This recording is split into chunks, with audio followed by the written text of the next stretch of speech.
Hello dear students, welcome to my English class. আজকের এই ভিডিওতে আমি ক্লাস 11-এর অমরনাথ এই প্রোজটার সেকেন্ড পার্টটা নিয়ে আলোচনা করব। এর আগে আমি ফার্স্ট পার্টটা পড়িয়েছি। তোমরা যদি সেই ভিডিওটি না দেখে থাকো তাহলে এই ভিডিওর ডেসক্রিপশন বক্সে লিঙ্ক দেওয়া রয়েছে, সেই লিঙ্ক থেকে তোমরা ভিডিওটা দেখে নিতে পারবে। তো চলো আজকের এই ভিডিওটা শুরু করা যাক। আগের দিন আমরা স্ট্রাইন টু স্ট্রাইন পর্যন্ত পড়েছিলাম, আজকে আমরা এর পর থেকে পড়ব। দেখো, At Pahalgam, the village of the shepherds, the camp halted for a day. At Pahalgame, the village of the shepherd, এই পেহেলগাম কি? The village of the shepherds, মেষপালকদের গ্রাম। শেপার্ড মানে মেষপালক। তো এই পেহেলগামে the camp halted for a day, আমাদের যে ক্যাম্পটা ছিল, এটা সিস্টার নিবেদিতা বলছেন যে আমাদের যে ক্যাম্পটা ছিল সেটা তাঁবু খাটানো হয়েছিল একদিনের জন্য, অর্থাৎ সেখানে থামা হয়েছিল। টু কিপ একাদশী রাখার জন্য। একাদশী কি তোমরা অনেকেই জানো, এটি একটি হিন্দুদের বিশেষ পবিত্র একটি দিন এবং এই দিনে বিভিন্ন বারব্রত করা হয়। ইট ওয়াজ এ বিউটিফুল লিটিল র্যাভাইন ফ্লোড। ইট ওয়াজ এটা ছিল, অর্থাৎ এই পেহেলগাম জায়গাটা ছিল এ বিউটিফুল একটা সুন্দর, লিটিল মানে ছোট, র্যাভাইন ফ্লোড মানে গিরিখাতযুক্ত ভূমি। For the most part with sandy islands in the people own bed of a mountain stream. For the most part মানে বেশিরভাগ জায়গাতেই, উইথ স্যান্ডি আইল্যান্ডস মানে বালুকাময় দ্বীপ ছিল, ইন দ্য পিবেল ওন বেড, পিবেল মানে কি নুড়ি পাথর, ওন মানে ক্ষয়ে যাওয়া, আর মাউন্টেন স্ট্রিম মানে পাহাড়ি নদী, অর্থাৎ পাহাড়ি নদীর দ্বারা বয়ে আনা পিবেল বা নুড়ি পাথর ক্ষয়ে গিয়ে যে বালির সৃষ্টি হয়েছে, সেই বালির দ্বারা স্যান্ডি আইল্যান্ডস বা বালুকাময় দ্বীপ তৈরি হয়েছে এখানে। The slopes about it were dark with the pine trees. The slopes about it, slope মানে ঢাল, ইহার ঢালগুলো ওয়ার ডার্ক মানে অন্ধকার ছিল, উইথ দ্য পাইন ট্রিজ এখানে অনেক পাইন গাছের ঝোপ রয়েছে, ফলে সেই পাইন গাছের ছায়া পড়ে সেই জায়গাটা অন্ধকার হয়ে গেছে। And over the mountain at it's head was seen at sunset the moon not yet full. And over the mountain এবং পর্বতের ওপরে, at it's head was seen ইহার মাথায় দেখা যায়, অ্যাট সানসেট মানে সূর্যোদয়ের সময়, দ্য মুন মানে চাঁদকে দেখা যায়, নট ইয়েট ফুল যদিও পূর্ণচন্দ্র নয়। It was the scenery of Switzerland or Norway at their gentlest and loveliest. It was the scenery মানে কি দৃশ্য, অফ সুইজারল্যান্ড অ্যান্ড নরওয়ে, এটা দেখে মনে হতো যেন সুইজারল্যান্ড অথবা নরওয়ের দৃশ্য। অ্যাট দেয়ার জেন্টেলেস্ট অ্যান্ড লাভলিয়েস্ট, তাদের নম্রতায় এবং সৌন্দর্যে, জেন্টেলেস্ট মানে নম্রতা এবং লাভলিয়েস্ট মানে সৌন্দর্য। Here we saw the last of human dwellings, a bridge, a farm house with its ploughed fields and a few scatter hearts. Here we saw এখানে আমরা দেখলাম, অর্থাৎ এই জায়গাতে আমরা দেখলাম, the last of human dwellings মানে মানুষের শেষ বসতি, ডুয়েলিং মানে বসতি। এখানে কী কী ছিল? এ ব্রিজ একটা সেতু ছিল, এ ফার্ম হাউস একটা খামার বাড়ি, উইথ ইটস প্লাউড ফিল্ড সাথে লাঙল দেওয়া জমি ছিল, অর্থাৎ এখানে চাষবাস করা হয়। And a few scatter hertz এবং কয়েকটা সেটার হার্টস মানে ঘাস পাতা দিয়ে তৈরি কুঁড়ে ঘর। অ্যান্ড হিয়ার অন এ গ্র্যাসি নল when the final march began we left the rest of our party encamped. And here এবং এখানে অনেক গ্র্যাসি নল একটা ঘাসময় নল বা টিলার ওপর, when the final march began যখন ফাইনাল যাত্রা শুরু হলো, we left the rest of our party আমরা আমাদের পার্টি বা দলের বাকিদের ফেলে গেলাম, encamped মানে তাঁবু খাটানো অবস্থায় ছেড়ে গেলাম, অর্থাৎ সবাই হয়তো যেতে পারেনি, যার জন্য কিছুজনকে সেখানে ছেড়ে যাওয়া হয়েছিল। Through scenes of indescribable beauty, 3,000 of us ascended the valleys that opened before us as we went. Through মানে মধ্য দিয়ে, কিসের মধ্য দিয়ে? সিনস মানে কি দৃশ্য, অফ ইনডেসক্রাইবেবল বিউটি, ইনডেসক্রাইবেবল মানে বর্ণনাতীত, আর বিউটি মানে সৌন্দর্য, বর্ণনাতীত সৌন্দর্যের দৃশ্যের মধ্য দিয়ে, অর্থাৎ এতটাই সৌন্দর্যযুক্ত একটা স্থান যেটাকে বর্ণনা দিয়ে বোঝানো যাবে না। তো এইরকম একটা স্থানের দৃশ্যের মধ্য দিয়ে 3,000 অফ আস মানে আমাদের মধ্যে 3,000 জন অ্যাসেন্ডেড মানে চড়লাম, দ্য ভ্যালি মানে উপত্যকা, আমরা উপত্যকা চড়লাম, দ্যাট ওপেন্ড যেটা খোলা ছিল, বিফোর আস আমাদের সামনে, অ্যাজ উই ওয়েন্ট যখন আমরা গেলাম, অর্থাৎ উপত্যকা খোলা ছিল মানে কি? তোমরা জানো উপত্যকা হলো এক ধরনের ভূমিরূপ। তো সিস্টার নিবেদিতা বলতে চাইছেন আমরা যত উপরের দিকে উঠছিলাম ততই একের পর এক উপত্যকাগুলো দৃশ্যমান হচ্ছিল এবং আমরা একের পর এক সেগুলোকে পেরিয়ে যাচ্ছিলাম। The first day we camped in a pine wood. The first day মানে প্রথম দিনে, we camped in a pine wood আমরা একটা পাইন গাছের জঙ্গলে তাঁবু খাটিয়েছিলাম। The next day we had passed the snow line. The next মানে পরের দিন, we had passed the snow line মানে বরফের রেখা, পরের দিন আমরা বরফের রেখার পাশ দিয়ে গেলাম। And pitched our tents beside a frozen river and pitched এবং খাটিয়েছিলাম আওয়ার টেন্টস আমাদের তাঁবুগুলো, পিচ মানে খাটানো, বিসাইড এ ফ্রোজেন রিভার একটা জমে যাওয়া নদীর পাশে। That night the great camp fire was made of Juniper. That night ওই রাত্রিতে দ্য গ্রেট ক্যাম্প ফায়ার মানে বিরাট যে তাঁবুর আগুন জ্বালানো হয়েছিল সেটা ওয়াজ মেড অফ জুনিপার, সেটা জুনিপার দিয়ে তৈরি করা হয়েছিল। জুনিপার হলো এক ধরনের গাছ, যে গাছের কাঠ দিয়ে ওখানে আগুন জ্বালানো হয়। অ্যান্ড দ্য নেক্সট ইভিনিং এবং পরের দিন সন্ধ্যেবেলা অ্যাট স্টিল গ্রেটার হাইটস তখনও বিরাট একটা উচ্চতায় the servants had to wonder many Miles, servant বা চাকর বাকরদের অনেক মাইল ঘোরাফেরা করতে হলো in search of this scanty fuel. Scanty মানে অল্প পরিমাণে পাওয়া যায় এমন, আর ফিউল মানে জ্বালানি। তাহলে কিসের খোঁজে তারা মাইলের পর মাইল খোঁজাখুঁজি করছিল? এই জুনিপার গাছের খোঁজে। At last the regular pathway came to an end. At last মানে সব শেষে, দ্য রেগুলার পাথওয়ে মানে সাধারণ যে রাস্তা সেটা কেম টু অ্যান এন্ড মানে সেটা শেষ হলো। And we had to scramble up and down, এবং উই হ্যাড টু স্ক্র্যাম্বেল মানে ঠেলাঠেলি করে চলা।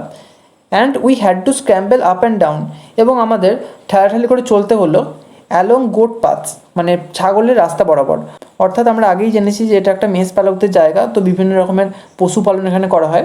তো এখানে যে ছাগলের যাওয়ার পথ রয়েছে সেই পথ দিয়ে আমাদের ঠেলাঠেলি করে যেতে হলো। On the face of steep declivities, steep মানে চড়াই আর ডেক্লাইভিটিস মানে উতরাই, অর্থাৎ কখনো পথটা ওপরের দিকে উঠছে এবং কখনো পথটা আবার নিচের দিকে নেমে যাচ্ছে, তো সেটাকেই বলা হচ্ছে চড়াই উতরাই। আমাদেরকে এই চড়াই উতরাইয়ের মুখোমুখি হতে হলো। Till we reached the boulder strewn gorge, till we reached যতক্ষণ আমরা পৌঁছালাম the boulder strewn gorge. Boulder মানে জানো প্রস্তরখণ্ড, স্টিউন মানে ভর্তি বা পূর্ণ, আর জর্জ মানে এলাকা। যতক্ষণ না আমরা বোল্ডারপূর্ণ এলাকায় পৌঁছলাম। In which the cave of Amarnath was situated, in which মানে যেটাতে দ্য কেভ অফ অমরনাথ বাবা অমরনাথের গুহাটা ওয়াজ সিচুয়েটেড মানে অবস্থিত ছিল। As we ascended this we had before us the snow peaks covered with a white veil. As we ascended this যখন আমরা এটাতে চড়লাম, অ্যাসেন্ডেড মানে চড়া বা উপরের দিকে ওঠা। উই হ্যাড বিফোর আস আমাদের সামনে ছিল দ্য স্নো পিকস বরফের চূড়া, কভার্ড উইথ এ হোয়াইট ভেল, ভেল মানে ঘোমটা, যেটা একটা সাদা ঘোমটা দিয়ে আবৃত ছিল। অর্থাৎ দেখে মনে হচ্ছিল যেন পাহাড়ের চূড়াগুলো সাদা ঘোমটা দিয়ে ঢাকা রয়েছে। নিউলি ফলেন মানে সদ্য পড়েছে এরকম বরফ সেই পাহাড়ের চূড়ায় রয়েছে। And in the cave itself এবং গুহার মধ্যেও ইন এ নিস একটা জায়গাতে নেভার রিচড দ্য সানলাইট সূর্যের আলো কখনো পৌঁছতো না।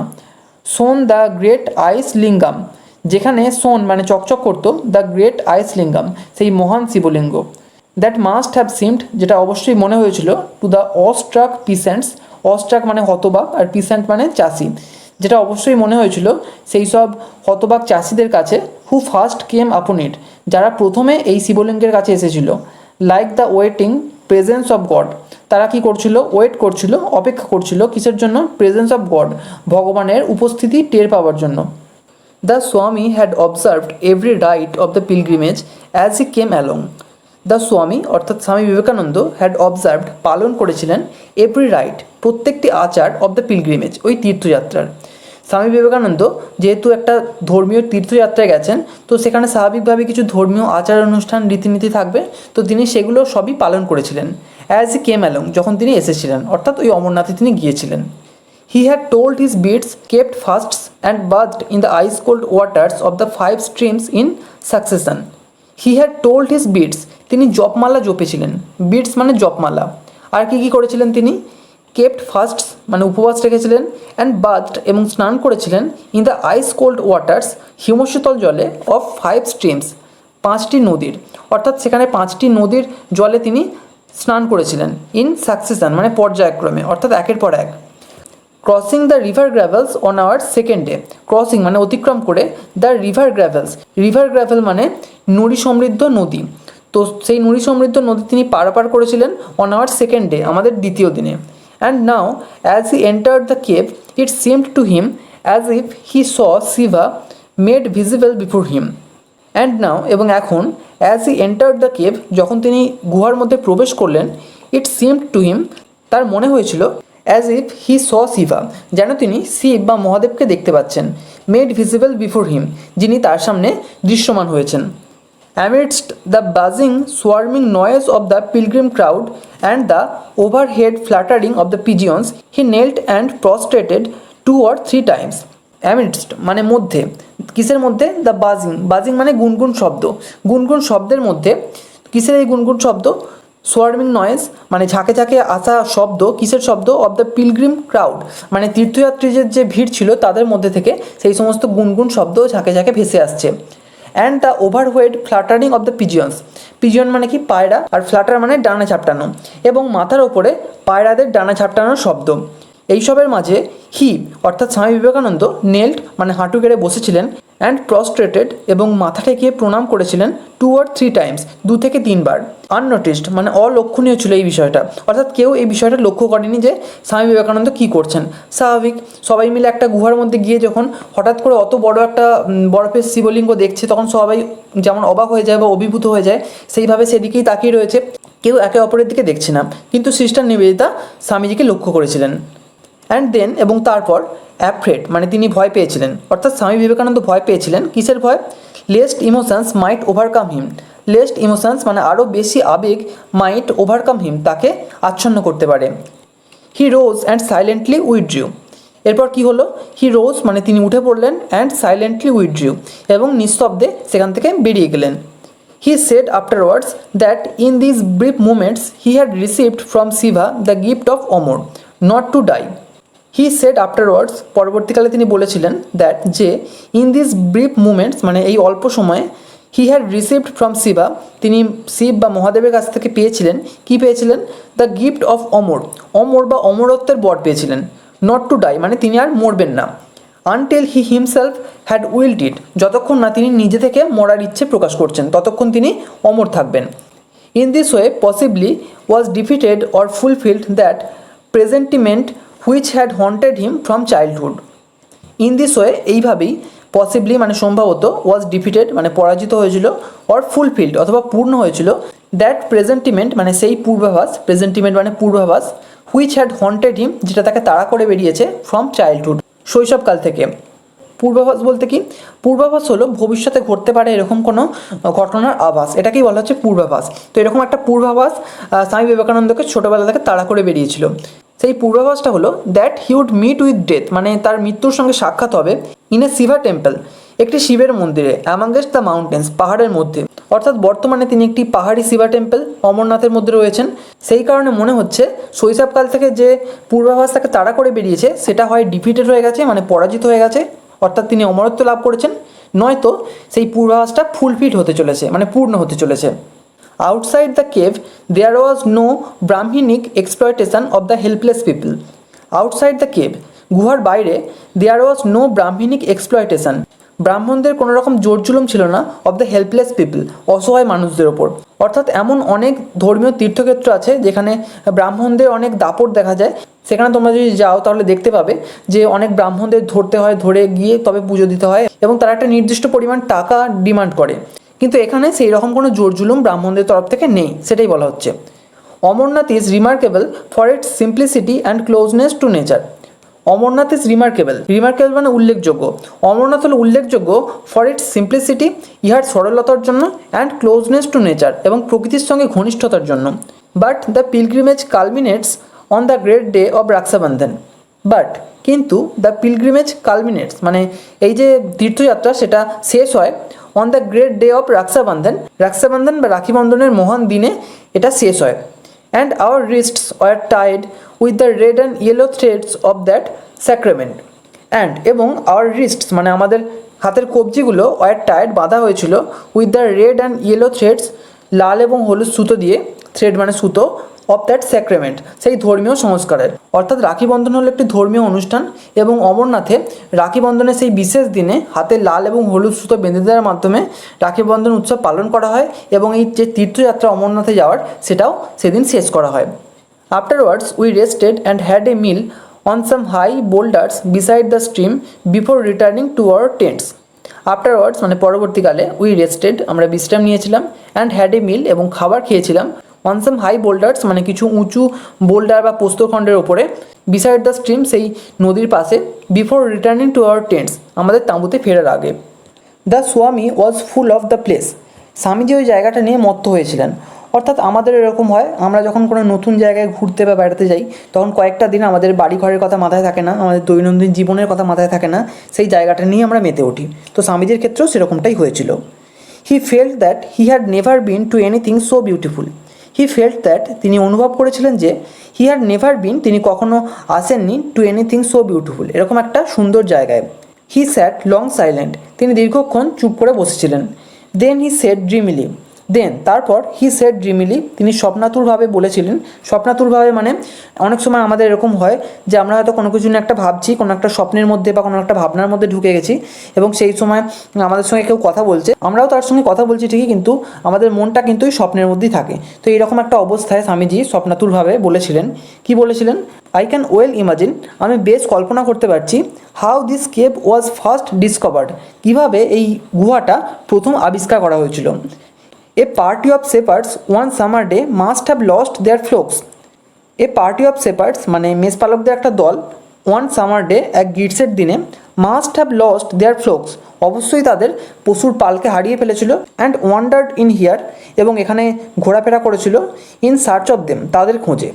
দেন when they came home to the valleys তারপর when they came home to the valleys যখন তারা এই উপত্যকার বাড়িতে এসেছিল, অর্থাৎ এই গুহাটার কথা বলা হয়েছে অমরনাথের, যখন তারা এই উপত্যকার বাড়ি বা এই গুহায় এসেছিল, দে টোল্ড তারা বলেছিল হাউ দে হ্যাড সাডেনলি কেম আপন মহাদেব কীভাবে তারা হঠাৎ করে মহাদেবের সামনে চলে এসেছিল।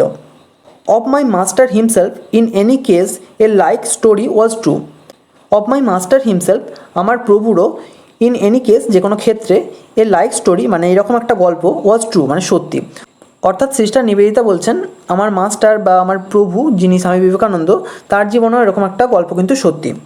The purity and whiteness of the ice pillar had startled and enrapt him. The purity মানে পবিত্রতা, অ্যান্ড হোয়াইটনেস এবং শুভ্রতা, অফ দ্য আইস পিলার ওই বরফ স্তম্ভের, হ্যাড স্টার্টেল মানে চমকিত করেছিল, অ্যান্ড এনর্যাপ্ট হিম এবং তাকে আচ্ছন্ন করেছিল। এনর্যাপ্ট মানে আচ্ছন্ন করা। The cavern had revealed itself to him as the secret of Kailas. The cavern মানে গুহাটা, হ্যাড রিভিলড ইটসেলফ মানে নিজেই প্রকাশ করেছিল, টু হিম তার কাছে, অর্থাৎ স্বামীজির কাছে গুহাটা নিজেই প্রকাশ করেছিল, অ্যাজ দ্য সিক্রেট অফ কৈলাসের গোপনীয়তা। And for the rest of his life, he cherished the memory of how he had entered a mountain cave and come face to face there with the Lord himself. And for the rest of his life এবং তার বাকি জীবনের জন্য, he cherished তিনি লালন পালন করেছিলেন বা ধরে রেখেছিলেন, দ্য মেমোরি সেই স্মৃতিটা, কিসের স্মৃতি, of how he had entered a mountain cave তিনি কিভাবে একটা পাহাড়ি গুহায় প্রবেশ করেছিলেন, অর্থাৎ ওই অমরনাথের গুহার কথা বলা হয়েছে এখানে। And came face to face there with the Lord himself এবং কীভাবে স্বয়ং ভগবানের মুখোমুখি হয়েছিলেন। এই যে স্মৃতিটা তিনি তার বাকি জীবন ধরে নিজের মধ্যে লালন পালন করেছিলেন বা রোমন্থন করেছিলেন। তো এখানেই শেষ হচ্ছে টেক্সটটা। ভিডিওটা যদি ভালো লেগে থাকে তাহলে একটা লাইক করো, আর অবশ্যই চ্যানেলটিকে সাবস্ক্রাইব করে বেল আইকনটিকে অল করে রেখো যাতে আমাদের আগামী সমস্ত ভিডিওর নোটিফিকেশানগুলো তোমরা পেতে পারো। Thank you.